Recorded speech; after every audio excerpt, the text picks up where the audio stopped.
सुनील शिंदे साहेब आहेत आणि जेव्हापासून ते मिक्सरच्या नादी लागलो या दुकानात नेहमी येतो आणि आलो की मी माझ्या तप सेवा सिमरनच्या भाजीपाल्यातनं सर्व आरोग्य ह्या गोष्टी सांगत राहतो.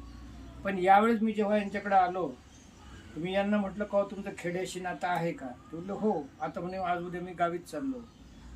तर तुमच्या खेड्याचं नाव काय? जरंडी. आता जरंडे गावातील नागरिकांनो, तुमचे सरपंच, शिक्षक, 10वी ते ग्रॅज्युएटच्या वरची जी मुलं आहेत, तर खरोखर गावातली जी गुणवान मंडळी आहे, मी 2-3 दिवस तुमच्या गावी येतो. मी भाडं घेत नाही, पैसे घेत नाही, मानधन घेत नाही, जेवण घेत नाही. म्हणजे सरपंचामार्फत एखाद्या गरीब माणसाला 400 रुपये दिले की तो 2 टाइम जेवायची चहाची सोय लावून देतो. हे प्रोसिजर आहे तिथे प्रत्येक खेड्यातली. आणि ग्रामपंचायतच्या एखाद्या कोपऱ्यात मी आराम करत असतो, कोणाच्या घरी पण राहत नाही. तर जरांडे गावातील नागरिकांनो, मला अशी ती सुभाष पाळेकरची पद्धत माहीत आहे की आपले राज्यपाल जे आहेत देवव्रत, त्यांनीच त्यांची 200 एकर शेती जी रासायनिक खतांनी 20 वर्षांहून खराब झाली होती, ते खतमुक्त म्हणजे रासायनिक खतमुक्त, कीटकनाशकमुक्त, हायब्रिड बियाणं मुक्त केली. आणि नरेंद्र मोदी साहेब बोलले की तुमच्याकडे जर 3 एकर शेती आहे तर अर्धाच एकर शेती तुम्ही या कामासाठी घ्या. हळूहळू 2-3 वर्षांनी ती जिवंत झाली की पुढची घ्या. आणि अशा रीतीनं एक 5-6 वर्षात संपूर्ण शेती रासायनिक खतमुक्त होतं, कीटकनाशक मुक्त होतं. आणि यवतमाळच्या लोकांप्रमाणे आपल्याला आत्महत्येची वेळ येत नाही. कारण आज परिस्थिती अशी आहे की रासायनिक खतं टाकून, औषध टाकून 20,000 रुपये टरबूजचा खर्च एकरी आणि वसुली किती 30,000. जेव्हा की हे जे सुभाष पाळेकर पद्धत आहे याला एकरी 5,000 खर्च आणि वसुली तेवढीच 3,000. तर शेतकरी बंधूंनो, गावातले तरुण मुलं असो, शिक्षक असो, सर्वांचा विषय आहे.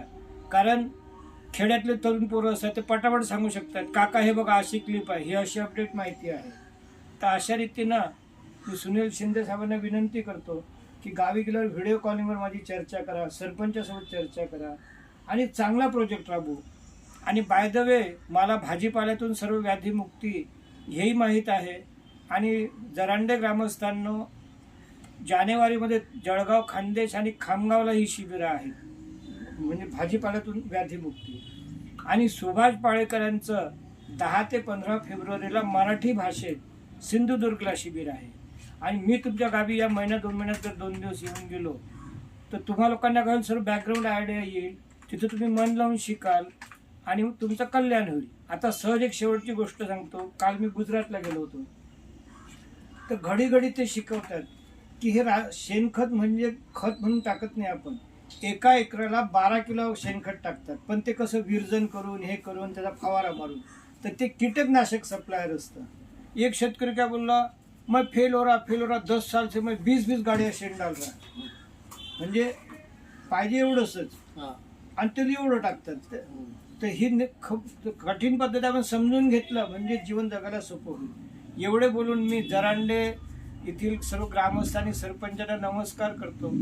आणि वेळ कोणालाच नसतो, पण मी माझं आयुष्य भारत मातेला अर्पण केलं. आपण फोनवर ॲडजस्ट करू, वेळात वेळ काढू. मी आज संध्याकाळी पोहोचलो की उद्या परवा किंवा अधिक 3 दिवस व्यवस्थित सर्व शिकवेन आणि माझा मी निघून जाईन. माझं कुठलं भाडं नाही, खर्च नाही, मानधन नाही. कारण ईश्वरी कृपेनं देवानं मला भरपूर हे केलं आणि उरलो आता पुण्यासाठी. एवढे बोलून मी 2 शब्द थांबवतो आणि साहेबांच्या हातात हात घेतो, वचन घेतो की जय हिंद, जय महाराष्ट्र, जय भारत. करा बंद.